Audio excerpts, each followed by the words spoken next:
Hey guys, good morning. Welcome to the STJ cars. BS7 launch होने जा रहा है जुलाई 2025 को। अब BS7 जब लॉन्च होगा ना, तो उसके अंदर काफ़ी सारी चीज़ें ऐसी हैं जो डीजल गाड़ी के लिए काफ़ी अच्छी नहीं है, क्योंकि डीजल गाड़ी ऑलरेडी इतनी महंगी है, क्योंकि उसके अंदर कंपोनेंट काफ़ी सारे यूज़ हो रहे हैं, क्योंकि BS6 लॉन्च है। तो BS6 के नॉर्म्स को कंप्लाई करने में ही ऑलरेडी इतनी सारी गाड़ियाँ डिसकंटिन्यू हो गई है कि अब BS7 जब लॉन्च होगा तो ये देखने वाली बात होगी कि डीजल गाड़ी कंटिन्यू रहती है, वो भी डिसकंटिन्यू हो जाएंगी। BS7 के नॉर्म्स ना बहुत ज़्यादा डिफिकल्ट है। एक तो चीज़ों में मैं आपको समझाना चाहूँगा। सबसे पहले बात करते हैं कार्बन एमिशन की। फिलहाल जो पेट्रोल गाड़ियाँ हैं वो निकालती है 60 मिलीग्राम पर केजी के हिसाब से कार्बन मोनोऑक्साइड। यही डीजल की बात करोगे तो वो निकालती है 80 मिलीग्राम पर केजी के हिसाब से कार्बन डाई मोनोऑक्साइड। और ये चीज़ ना BS7 के अंदर मैंडेटरी कर दी है कि डीजल और पेट्रोल चाहे कोई भी गाड़ी हो, वो अब इक्वल एमिशन जो है प्रोड्यूस करेंगी, जो है 60 मिलीग्राम पर केजी। अभी आपने देखा होगा कि जितनी भी डीजल गाड़ियां हैं उन सारी गाड़ियों में यूरिया यूज होता है, और यूरिया यूज होने के बाद भी उनका जो कार्बन एमिशन है मैक्सिमम 80 मिलीग्राम तक पहुंचा है। ये इक्वल होना चाहिए 60 मिलीग्राम के। इसके अलावा दूसरा जो सबसे बड़ा रीजन है, मुझे लगता है कि डीजल गाड़ी डिसकंटिन्यू को पड़ेगा कैटलिक कन्वर्टर पे। क्योंकि कैटलिक कन्वर्टर का काम क्या होता है कि एग्जॉस्ट से जो गैस निकलती है उस गैस को कन्वर्टर के अंदर ही जला के राख बना देना। लेकिन जब कैटलिक कन्वर्टर जो है वो रिप्लेस होगा तो उसमें कॉस्ट बढ़ेगी, और ऑफकोर्स इसके अंदर एक OBD भी लगेगा। OBD क्या होता है, अभी आपने देखा होगा OBD स्कैनर जितनी भी डीजल गाड़ियां उनके अंदर बाहर से लगा के चेक करते हैं कि अभी गाड़ी किस लेवल पे कार्बन एमिशन प्रोड्यूस कर रही है। लेकिन यहाँ पे क्या होगा, जो आपकी गाड़ी का टेल पाइप होगा ना, उसके अंदर एक OBD स्कैनर लगा होगा और जो आपके डैशबोर्ड पे लगा होगा, और वो आपको बताता रहेगा कि आपकी गाड़ी फिलहाल इतना कार्बन एमिशन जो है प्रोड्यूस कर रही है। जिसमें अगर वो एक लेवल से ऊपर गया, लेट्स सपोज वो 60 मिलीग्राम से ऊपर गया, तो आपकी गाड़ी स्टार्ट नहीं होगी और आपको बार बार उसको गैराज में ले जाके फिर वही रीजनरेशन वाला प्रोसेस जो है वो बार बार करवाना पड़ेगा। बहुत बड़ी दिक्कत है, समझिएगा। BS7 डीजल के लिए बहुत बड़ा खतरा है। तीसरा, इसके अंदर सबसे बड़ा जो नुकसान मुझे लग रहा है, डीजल गाड़ी के अंदर जो कैटलिक कन्वर्टर फिलहाल लगा हुआ है, वो जब गाड़ी स्टार्ट होती है ना, कोल्ड स्टार्ट करते हैं सुबह सुबह, तो कोल्ड स्टार्ट करने पर गाड़ी धुआं देती है। रीजन उसका यही है कि कैटलिक कन्वर्टर जब तक गर्म नहीं होगा उसके अंदर वो केमिकल रिएक्शन स्टार्ट नहीं होगा, और जब तक केमिकल रिएक्शन स्टार्ट नहीं होगा ना, आपकी गाड़ी का जो कार्बन एमिशन है वो कम नहीं कर पाएगा। उसको हीट होना बहुत जरूरी है। उसको चलाने के लिए आपके कैटलिक कन्वर्टर को एक लेवल पे गर्म होना बहुत ज्यादा जरूरी है, जो है लगभग 400 डिग्री फ़ारेनहाइट। अब 400 डिग्री फ़ारेनहाइट पे कैटलिक कन्वर्टर को गर्म होने के लिए लगभग नहीं तो 5 से 7 किलोमीटर आपको गाड़ी चलानी पड़ती है, और उसके बाद फिर उसके अंदर वो केमिकल रिएक्शन होता है और फिर वो आपकी जो गाड़ी से एमिशन निकलता है उसको कम करता है। लेकिन यहाँ पे भी गवर्नमेंट ने बोला है कि जितनी भी गाड़ियां हैं वो स्टार्टिंग से ही, मतलब जैसे ही अपनी गाड़ी आप स्टार्ट करोगे, स्टार्ट करते ही आपकी गाड़ी से जो कार्बन एमिशन है वो रिड्यूस होना चाहिए। 60 मिलीग्राम स्टार्टिंग से ही होना चाहिए। अब ये भी कैसे पॉसिबल है? ये एक ही तरीके से पॉसिबल है, जितने भी कार मैन्युफैक्चर है वो अपनी गाड़ी का कैटलिक कन्वर्टर चेंज करे। अपनी गाड़ी के कैटलिक कन्वर्टर में क्या लगाया जाए, एक ऐसा हीटर उसके अंदर लगाया जाए, या फिर एक कुछ इस तरह की रॉड उसके अंदर लगाई जाए कि वो गर्म हो जाए। अब गर्म होगा 400 डिग्री फ़ारेनहाइट पे, ऐसा तो नहीं होगा कि आपने चाबी लगाई और तुरंत पहुंच गया, बिल्कुल नहीं होगा। तो उसके लिए आपको क्या करना पड़ेगा डीजल गाड़ियों में, कि आप चाबी लगाओगे, 1 मिनट तक शायद आपको वेट करना पड़े कि जब कैटलिक कन्वर्टर गर्म होगा, आपका जो OBD स्कैनर है वो दिखाएगा कि अब आपका जो कार्बन एमिशन है वो 60 पे आ गया, तब जाके फिर आप गाड़ी स्टार्ट कर पाओगे। बहुत बड़ी दिक्कत हो जाएगी डीजल वालों के लिए, क्योंकि इसके अंदर खर्चा बढ़ेगा। जो कैटलिक कन्वर्टर अभी यूज़ हो रहा है चेंज होंगे, रिप्लेस होंगे, गाड़ी में प्राइस अप हो जाएंगे। पेट्रोल के लिए इतना ज़्यादा नहीं है, क्योंकि पेट्रोल अभी भी 60 मिलीग्राम पर केजी के हिसाब से रिड्यूस कर रहा है, और तभी भी वो उतना ही निकालेगा। तो पेट्रोल के लिए ये इस चीज़ में प्रॉब्लम नहीं है। लेकिन अब दूसरी चीज़ में बहुत बड़ी प्रॉब्लम है। वो क्या चीज़ है वो मैं आपको बताता हूँ। सबसे पहले पेट्रोल और इलेक्ट्रिक गाड़ी की भी बात करते हैं।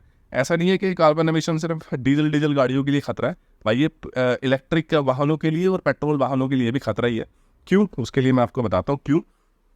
देखिए, जो पेट्रोल गाड़ियां हैं जब वो चलती है ना, तो उनके जो ट्रैक्शन होता है टायर का और रोड के बीच में जो ट्रैक्शन होता है, उससे भी धूल निकलती है, आपने देखा होगा, और उससे पार्टिकल्स भी निकलते हैं। क्योंकि जो आपका जो टायर है जब आप घिसोगे तो ब्लैक कलर का एक स्मोक निकलता है, और ब्लैक कलर के जो पार्टिकल होते हैं, प्लास्टिक पार्टिकल, वो भी BS7 के अंदर इंट्रोड्यूस्ड है, इंक्लूडेड है। तो गवर्नमेंट ने बोला है कि आपकी गाड़ी के टायर्स और रोड के बीच में जो ट्रैक्शन होता है उस पर भी कंट्रोल होगा, वो कम निकलना चाहिए। अभी किस लेवल पे निकलता है ये नहीं पता, लेकिन हाँ, वो कम निकलेगा। अगर वो भी ज़्यादा निकलता है एक लेवल के बाद, तो आपकी गाड़ी फील कर जाएगी। अब मुझे इसमें ये नहीं समझ आ रहा है कि जब टायर की जो हमारे रोड है, रोड की क्वालिटी इतनी बुरी है इंडिया की, क्योंकि आपका जो BS7 है ये ऑलरेडी यूरोपियन यूनियन की कंट्रीज़ में लागू है, और वहाँ की रोड कंडीशन यार कहने वाली बात नहीं है, बहुत ज़्यादा अच्छी है। इस वजह से वहाँ पे वो शायद चल रहा है, अच्छा चल रहा है। लेकिन इंडिया की रोड कंडीशन आपने देखी है, किस क्वालिटी के रोड यहाँ पे बनाए जाते हैं। कई सारे रोड ऐसे हैं आज बनाए 4 दिन में टूट गए, क्योंकि उन पर ट्रक चलते हैं या फिर वो रोड उस क्वालिटी स्टैंडर्ड को नहीं मीट कर पाते, जिस वजह से एयर पोल्यूशन होता है। एंड जब रोड टूट जाता है और उस पर टूटी हुई सड़कों पर अपनी गाड़ी चलाओगे तो और ज़्यादा एयर पोल्यूशन होता है। तो यहाँ पे अगर आप BS7 अपने इंडिया में लॉन्च करना चाहते हो तो सबसे पहले रोड की कंडीशन अपनी अच्छी करो, ताकि आपका जो एयर पोल्यूशन है वो बहुत ज़्यादा कम हो। इससे जो कार मैन्युफैक्चरर है उनको भी हेल्प मिलेगी, और रोड कंडीशन अच्छी होने से हमारी गाड़ी का जो वियर एंड टियर है वो भी कम हो जाएगा। तो सबसे ये मुझे थोड़ा अजीब ही लगा। दूसरा इसके अंदर ये लगा कि जितने जब भी हम ब्रेक मारते हैं अपनी गाड़ी से, तो ब्रेक मारने से जो आपके डिस्क पैड और डिस्क के बीच में जो ट्रैक्शन होता है उसकी वजह से भी ब्लैक स्मोक बाहर निकलता है। आपने देखा होगा कई बार आपकी गाड़ी के टायरों पे ब्लैक कलर का स्मोक चिपका रहता है, जो बहुत ज़्यादा डेंजरस है, वो काफ़ी अच्छा नहीं होता सेहत के लिए। तो वो चीज़ भी गवर्नमेंट ने बोला है कि वो भी रिड्यूस होगी। अगर वो रिड्यूस नहीं होगी then there is a problem, फिर वो फिर से मैटर नहीं करेगी। तो ये 3 चीज़ें हैं, बहुत ज़्यादा डिफिकल्ट है यार BS7 में कोई भी गाड़ी को BS7 के नॉर्म्स को कंप्लाई करना। और इसके अंदर 2 चीज़ और भी है। पहली चीज़ ये है कि जब आपकी गाड़ी का जो एमिशन है 60 मिलीग्राम पर किलोग्राम के हिसाब से, एक तो इनिशियल से ही होना चाहिए जैसे अपनी गाड़ी आप स्टार्ट करें। दूसरा, पहले आइडल कंडीशन में ये चीज़ चेक होती थी और एक थोड़ा रनिंग कंडीशन पे हाईवे पे चेक होती थी। लेकिन अब ये चीज़ पता है कैसे चेक होगी? ये चीज़ चेक होगी माउंटेन्स पे। अपनी गाड़ी आप माउंटेन्स पे लेके जाओ, आपकी गाड़ी को हाई टॉर्क जो है वो निकाल के देना पड़ेगा, और हाई टॉर्क पे ज़्यादा फ्यूल कंजम्पशन होता है, जिसकी वजह से ज़्यादा कार्बन डाइमोनॉक्साइड बाहर निकलता है। तो वहाँ पे भी, मतलब अगर आप माउंटेन पे भी गाड़ी लेके जाते हो तो वहाँ पे भी 60 ml पर kg के हिसाब से वो निकलेगा, वो भी टेस्ट होगा। ये चीज़ है BS7 के अंदर। कितना डिफिकल्ट कर दिया है, और इसी वजह से यूरोपियन यूनियन के कुछ कंट्रीज़ में इसको अपोज किया जा रहा है कि नहीं, BS7 हमें नहीं चाहिए, हमें नहीं लागू करना है, क्योंकि इसके जो रूल्स है बहुत ज़्यादा टफ है।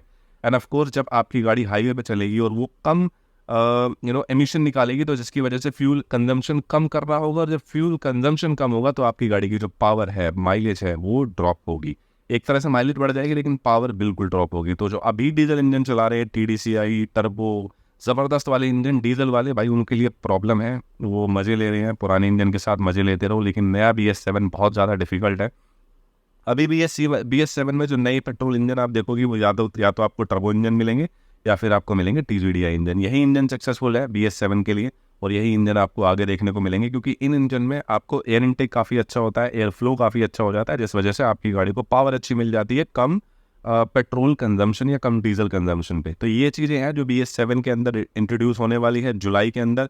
बहुत ज़्यादा डिफिकल्ट होने वाला है, और आई डोंट नो ये आगे कैसे इंप्लीमेंट होगा, क्या प्राइसेस गाड़ी की आप होने वाली है। बिकॉज ऑफ कोर्स अगर आप कुछ नया कंपोनेंट अपनी गाड़ी में लगाते हो, या फिर कोई भी मैन्युफैक्चरर नया कंपोनेंट गाड़ी के अंदर लगाता है, तो उसका प्राइस ऑफ कोर्स इंक्रीज कर देता है। तो गाइस यही था एक छोटा सा वीडियो BS7 के बारे में। जुलाई में जहाँ तक है अभी तक कोई ऐसी कंफर्म न्यूज़ नहीं है कि जुलाई के अंदर ही लॉन्च होगा, लेकिन हाँ 2025 में ही लॉन्च होता हुआ आपको दिख जाएगा। Thank you for watching the video. मिलते हैं ऐसी अगली वीडियो में, तब तक के लिए बाय बाय।